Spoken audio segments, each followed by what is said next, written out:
다 함께 사도신경으로 우리의 신앙을 하나님 앞에 고백함으로 아침 경건회를 열겠습니다. 우리 각자가 신앙을 고백하실 때 우리의 진심을 다해 고백하시기 바랍니다. 전능하사 천지를 만드신 하나님 아버지를 내가 믿사오며 그 외아들 우리 주 예수 그리스도를 믿사오니 이는 성령으로 잉태하사 동정녀 마리아에게 나시고 본디오 빌라도에게 고난을 받으사 십자가에 못 박혀 죽으시고 장사한 지 사흘 만에 죽은 자 가운데서 다시 살아나시며 하늘에 오르사 전능하신 하나님 우편에 앉아 계시다가 저리로서 산자와 죽은 자를 심판하러 오시리라.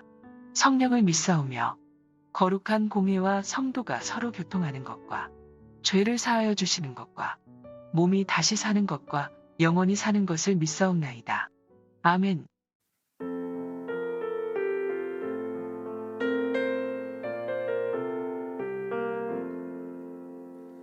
피난처 있으니 환난을 당한 자 이리 오라. 땅들이 변하고 물결이 일어나 산 위에 넘치되 두렵지 않네.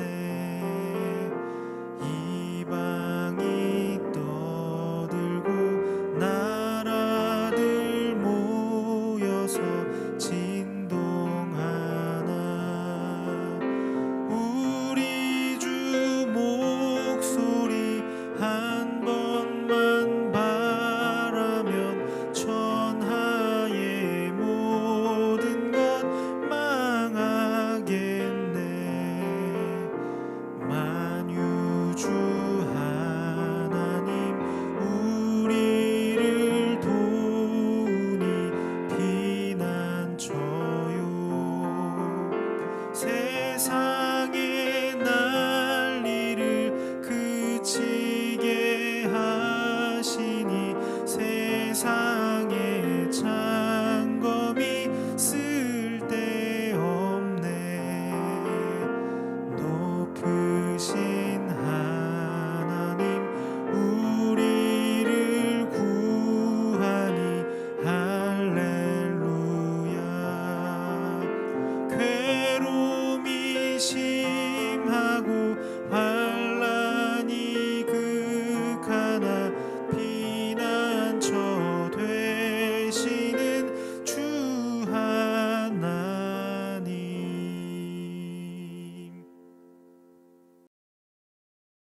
오늘 우리가 함께 나눌 말씀은 사도행전 11장 1절부터 10절입니다. 유대에 있는 사도들과 형제들이 이방인들도 하나님의 말씀을 받았다 함을 들었더니 베드로가 예루살렘에 올라갔을 때에 할례자들이 비난하여 이르되 내가 무할례자의 집에 들어가 함께 먹었다 하니 베드로가 그들에게 이 일을 차례로 설명하여 이르되 내가 욥바시에서 기도할 때 황홀한 중에 환상을 보니 큰 보자기 같은 그릇이 내 귀에 매어 하늘로부터 내리어 내 앞에까지 드리워지거늘 이것을 주목하여 보니 땅에 네발가진 것과 들짐승과 기는 것과 공중에 나는 것들이 보이더라. 또 들으니 소리 있어 내게 이르되 베드로야 일어나 잡아 먹으라 하거늘 내가 이르되 주님 그럴 수 없나이다. 속되거나 깨끗하지 아니한 것은 결코 내 입에 들어간 일이 없나이다 하니 또 하늘로부터 두 번째 소리 있어 내게 이르되 하나님이 깨끗하게 하신 것을 내가 속되다고 하지 말라 하더라. 이런 일이 3번 있은 후에 모든 것이 다시 하늘로 끌려 올라가더라. 아멘. 반갑습니다. 오늘 사도행전 11장 1절부터 10절을 중심으로 안심의 이유라는 주제의 말씀을 함께 나누겠습니다. 오늘 본문은 우리가 잘 아는 본문인데요. 이제까지 오늘 본문을 보는 일반적인 시선은 비난과 변명이었습니다. 유대인들은 이방인 고넬료를 만난 베드로를 향해 비난했고 베드로는 그것에 대한 자기 변명인 것으로 오늘 본문을 늘 생각해 왔습니다. 1절부터 3절을 이제 함께 읽겠습니다. 시작. 유대에 있는 사도들과 형제들이 이방인들도 하나님의 말씀을 받았다 함을 들었더니 베드로가 예루살렘에 올라갔을 때 할례자들이 비난하여 이르되 내가 무할례자의 집에 들어가 함께 먹었다 하니. 자, 비난했다고 분명히 나오죠. 베드로가 그 말을 듣고 오늘 본문에서 자기가 왜 그렇게 했는지, 하나님이 뭐라고 말씀하셨기에 그렇게 할 수밖에 없었는지를 길게 이제 설명을 합니다. 근데 우리가 너무 쉽게 생각했던 것처럼 이거는 변명이 아닙니다. 왜 그런가 하면 베드로는 먼저 그들 앞에 변명할 이유가 없습니다. 당신들이 날 오해하고 있는데 내 말을 좀 들어보십시오. 이렇게 말할 이유가 없습니다. 베드로는 예루살렘 교회 최고 지도자입니다. 실제가 그랬습니다. 예수님께서 이 땅에 계실 때 수제자로 예수님을 따라다녔습니다. 특별히 베드로도 고넬료에게 직접 말했던 것처럼 예수님이 증인으로 특별하게 미리 정하신 사람이 사도들이었고 베드로는 거기서 대장이었죠. 뿐만 아니라 베드로를 지금 비난하고 있는 할례자들이라고 되어 있는 그 사람들도 사실은 베드로의 설교를 듣고 나서 예수님을 구조로 영접했던 사람들입니다. 베드로가 그들에게 왜 잘 보여야 될까요? 그럴 이유가 없습니다. 그들이 예루살렘 교회에서 베드로를 쫓아낼까봐 베드로가 그게 겁이 나서 자기 속에 복음이 있는데 그게 뭐가 겁이 나겠어요. 물론 분위기상 신경이 쓰일 수 있지만 겁날 건 없죠. 그러면 오늘 본문에서 베드로가 뭐 하고 있는 건가?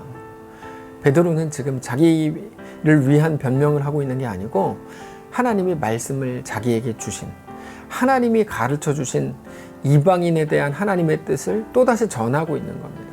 설교죠. 변명이 아니라 설교입니다. 하나님의 뜻이 이거다. 하나님 말씀하셨다.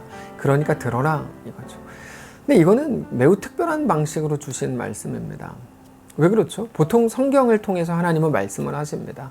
근데 오늘 본문은 베드로에게 주신 환상을 통해서 설교하는 내용이거든요. 여러분, 이런 일은 거의 없습니다. 신약 성경에서 실제로 설교 자체를 환상으로 가지고 하는 이런 방식의 설교는 거의 없습니다. 그럼에도 왜 이런 방식으로 전할 수밖에 없었는가 하면 그들, 할례자들이라고 대표되는 그들이 가진 유대교적 편견 때문이었습니다. 무슨 말이냐면 우리는 구약 성경을 통해서도 하나님께서 이방인을 미워하시지 않고 그들도 구원하기를 원하신다는 것을 충분히 알고 있습니다. 근데 오늘 본문에 나오는 할례자들, 그들은 다릅니다. 깊은 유대교적 편견이 그들에게 있습니다. 이방인에게 구원이라는 게 있을 수 없고 교제하는 것조차 불법이다. 그러니까 너 잘못했다 이렇게 얘기하고 있는 사람들이다 보니까 그들이 가진 상식으로는 말씀을 온전히 풀 수가 없습니다. 그래서 베드로가 구약 성경이 아니라 자기에게 임한 하나님의 특별한 은혜를 가지고 설교할 수밖에 없었던 거죠. 여러분, 이런 걸 일반화하면 안 됩니다. 자꾸만 설교 시간에 자기가 꾼 꿈 이야기하고 환상 이야기하면 조용히 빠져나오는 게 좋습니다. 나중에는 빠져나오기도 힘듭니다. 아무튼 간에 베드로는 먼저 자기에게 보여주신 환상을 이야기하죠. 큰 그릇에 부정한 짐승들을 담겨 있었고 하나님께서는 베드로에게 그거를 잡아먹으라 말씀을 하셨습니다. 그랬더니 베드로는 그럴 수 없습니다. 저는 이제까지 그랬던 적도 없고 앞으로도 그럴 일 없습니다. 말하죠. 베드로는 아마 하나님께서 자기를 시험하고 있다고 생각했던 게 분명합니다. 그래서 더 단호하게 그럴 수 없습니다. 대답하죠. 근데 거기에다가 대고 하나님 뭐라 그러십니까? 야, 내가 깨끗하다 그런 거를 왜 네가 속되다고 하냐? 그러지 마라. 3번이나 무려 반복이 되죠. 베드로는 그럴 수 없습니다. 하나님, 내가 깨끗하다 그런 걸 네가 속되다고 하지 마라. 계속 반복이 돼요. 자, 잘 보십시오. 하나님의 뜻은 뭡니까? 너무 분명하죠. 하나님께서 깨끗하게 하시는 것을 네가 속되다고 하지 마라. 이거죠. 하나님의 질서가 있다. 너의 질서로 하나님을 재단하지 마라. 너의 질서로 판단하지 마라. 너의 질서가 전부인 것처럼 말하지 마라. 이겁니다. 하나님의 뜻과 베드로의 뜻이 달랐어요. 그러나 베드로가 정말 붙들어야 되는 건 자기가 살아오면서 쌓여온 자기의 옳고 그름이 아니고 하나님의 뜻이었죠. 우리는 하나님과 관계없이 우리의 기준으로 깨끗함과 더러움, 옳고 그름을 판단할 때가 너무 많습니다. 우리의 옳음, 우리 깨끗함, 우리 기준을 정해놓고 그거를 하나님이라고 하고 하나님의 뜻이라고 섬기고 있는 경우가 너무 많다는 겁니다. 왜 그렇게 하는 걸까요? 불안해서 그렇습니다. 불안하면 눈에 보이는 것을 찾게 됩니다. 그래서 하나님께서 계속 무엇을 요구하시죠? 믿음을 우리에게 도전하십니다. 보이지 않는 하나님을 바라보고 따르는 순종을 요구하십니다. 불안함이 이끌어간 역사가 구약성경 내내 나옵니다. 대표적인 사건이 광야에서 금송아지를 숭배한 사건입니다. 모세가 하나님께 십계명 받으러 시내산에 올라갑니다. 백성들은 모세가 돌아오기를 이제 기다렸죠. 근데 자기들이 생각한 일정 기간이 지났음에도 불구하고 모세가 내려오지 않았습니다. 이 사람들 마음속에 불안함이 생겨나기 시작하죠. 근데 사람 속에서 불안함과 염려가 작동하기 시작하면 있을 수 있는데요. 그게 이제 작동하기 시작하면 그게 얼마나 강력해지는지 몰라요. 사람을 무너뜨려서 완전히 몹쓸게 만들어버립니다. 몹쓸 사람으로 만들어버립니다. 백성들을 이제 불안함을 가지고 아론에게 가죠. 아론은 살해의 위협을 느꼈을지도 모릅니다. 그래서 어떻게 합니까? 역사상 처음으로 금 모으기 운동을 합니다. 모든 금을 다 가지고 와라. 펄펄 끓는 불에 그 금을 다 녹이죠. 그리고는 금송아지 형상을 만듭니다. 우상입니까? 당연히 우상이죠. 근데 재밌는 거는 그때 그들이 했던 표현입니다. 출애굽기 32장 4절을 우리 함께 한 목소리로 읽겠습니다. 시작. 아론이 그들의 손에서 금고리를 받아 부어서 조각칼로 새겨 송아지 형상을 만드니 그들이 말하되 이스라엘아 이는 너희를 애굽 땅에서 인도하여 낸 너희의 신이로다 하는지라. 너희를 애굽 땅에서 인도하여 낸 너희의 신이다. 이 말 누가 한 겁니까? 그들이 말하되. 그들이 누굽니까? 이스라엘 백성이죠. 모세가 눈에 안 보이니까 두려움으로 꽉 차게 됐던 그들, 그 이스라엘 백성들이 한 말입니다. 그들이 스스로를 위로하려고 한 말입니다. 불안하니까 눈에 보이는 것을 찾아서, 눈에 보이는 게 안 보이니까 만들어서라도. 자, 너희를 애굽 땅에서 인도하여 낸 너희의 신이 누구죠? 하나님이죠. 여호와 하나님입니다. 근데 금송아지를 만들어 놓고 이게 여호와라는 거예요. 그들이 늘 원하는 건 뭘까요? 안심이죠. 이 땅에서의 안심, 광야에서의 안심. 금송아지를 왜 만들어요? 안심하려고. 금송아지를 보면 자기들 신이 자기들과 함께 있다는 것을 눈으로 보고 그러면 안심이 될 것 같으니까. 그래서 사실 금송아지가 아니고요. 안심하고 싶어하는 그 마음이 우상입니다. 이 땅에서 눈에 보이는 것으로 안심하려고 하는 그 마음. 우리로 하면 뭘까요? 조금만 더 모아야지. 그럼 안심이 되니까. 이것만 가지면, 이것만 이루면, 여기에만 합격을 하면 안심이 되니까. 무슨 말씀을 더 드려야 될까요? 성경은 그것을 우상숭배라고 부릅니다. 그래서 10계명에서 제2계명이 우상을 만들지 말랍니다. 우상을 만들지 말라. 사실은 형상을 만들지 말라거든요. 왜 그러실까요? 눈에 보이는 걸 왜 만들지 말라 그러는 걸까요? 그럼 이 땅에 있는 뭐 미술가들 중에 조각가들 다 우상숭배자들입니까? 그런 말이 아닙니다. 눈에 보이는 거 왜 만들지 말라고 할까? 눈에 보이는 건 뭡니까? 이 땅에 속한 거죠. 근데 이 땅에 속한 것을 만드는 게 문제인가? 문제는 그게 아닙니다. 우리의 안심은 오직 하나님으로 인해, 믿음으로 인해 완성되어야 하는데 눈에 보이는 현상, 어떤 증상, 눈에 보이는 어떤 것으로 안심을 하려고 하면 그게 우상숭배라는 겁니다.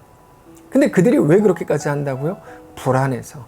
하나님도 아닌 것을 하나님이라고 말하면서 안심을 하고 싶은 거죠. 하나님께서 깨끗하다고 하신 것을 베드로는 왜 속되다고 했을까요?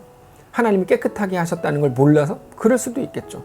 그러나 그보다도 눈에 보이는 것으로 안심하고 싶었던 거죠. 눈에 보이는 것이 무엇입니까? 자기들의 기준, 자기들의 시스템이죠. 자기들을 지켜왔던 자기들의 것이죠.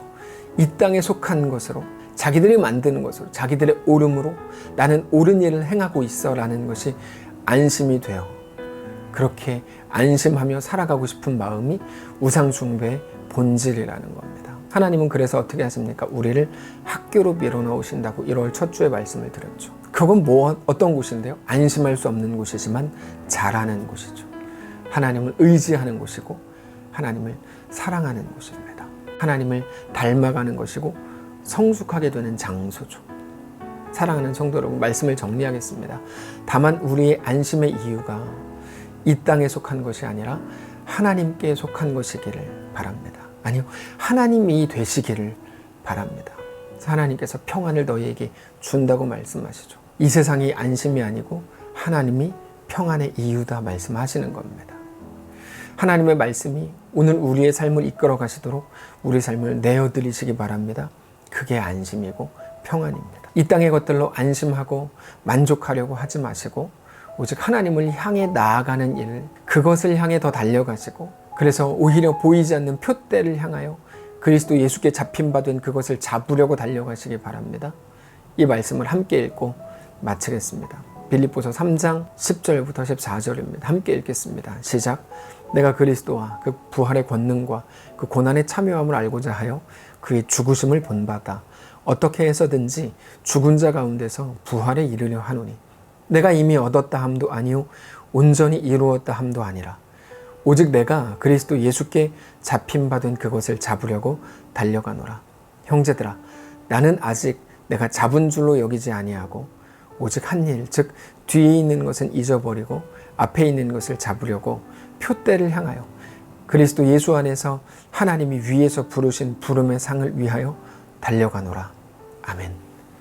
살아계신 하나님, 이 땅의 것으로 내가 힘들게 쌓아놓은, 힘들게 만들어 놓은, 간신히 발견해 놓은 이 땅의 것으로 안심하려고 했던 우리의 죄성을 불쌍히 여겨주시고 오직 하나님으로 인하여 불안불안한 이 땅 가운데서도 안심할 수 있음을, 오직 하나님만 나의 평안의 이유가 됨을 인정하고 고백하게 하옵소서. 우리 속에 눈에 무언가 증거가 보이지 않으면 아무것도 행하지 못했던, 없는 줄 알았던, 망하는 줄 알았던 우리 연약함을 불쌍히 여겨주시고 다시금 주님 앞에 나아가 하나님만 우리의 붙들 소망이요 붙잡을 표대요 전부임을 깨닫고 주님과 믿음으로 동행하고 그렇게 승리하는 사랑하는 모든 성도들, 우리가 속한 가정이 되게 하옵소서. 오늘 하루 우리에게 허락하셨으니 오늘 하루의 삶 동안에 주님을 또 믿음으로 바라보게 하시고 주님과 믿음으로 동행하게 하옵소서. 오늘 우리의 주인 되실 살아계신 예수님의 이름으로 기도합니다. 아멘. 사랑하는 성도 여러분, 오늘 말씀을 붙들고 묵상하고 결정하고 또 스스로의 삶을 주님 앞에 온전히 세워나가는 귀한 날들 되시기를 축복합니다.